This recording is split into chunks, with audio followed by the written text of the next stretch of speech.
They were tailors. But even the best clothing fails if you cannot generate heat.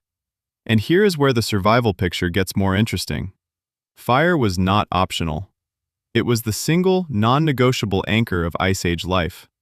Your ancestors were not rubbing sticks together in the cold and hoping.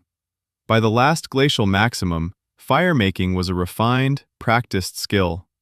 Sites across Europe and Central Asia show evidence of dedicated hearths, not just fire pits, but structured, stone-lined hearths built inside shelters designed specifically to radiate heat efficiently.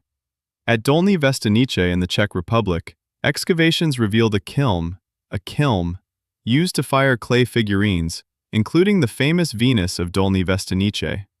The technical sophistication required to build and sustain a kiln tells you everything about how advanced their relationship with fire already was. Fuel was carefully managed. At sites where wood was scarce, open steppe and tundra environments, your ancestors burned bone. Mammoth bone in particular burns surprisingly well once the fat inside it catches.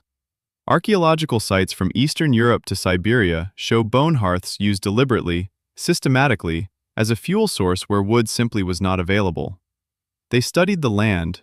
They knew what burned. Now think about food. The Ice Age diet was not starvation.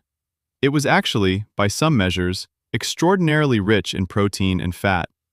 The megafauna, the large animals, that existed during the Ice Age were the most calorie-dense food sources on Earth.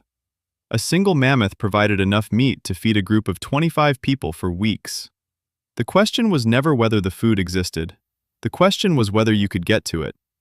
Hunting mammoths was not casual. They stood up to 4 meters tall at the shoulder and weighed up to 8 tons. They were not passive prey.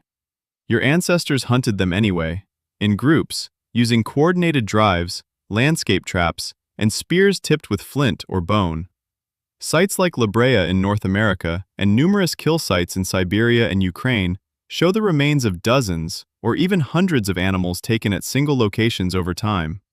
These were not lucky encounters. This was organized, strategic, generational knowledge about animal behavior, migration patterns, and terrain. Researcher Paul Mellers, a paleoanthropologist,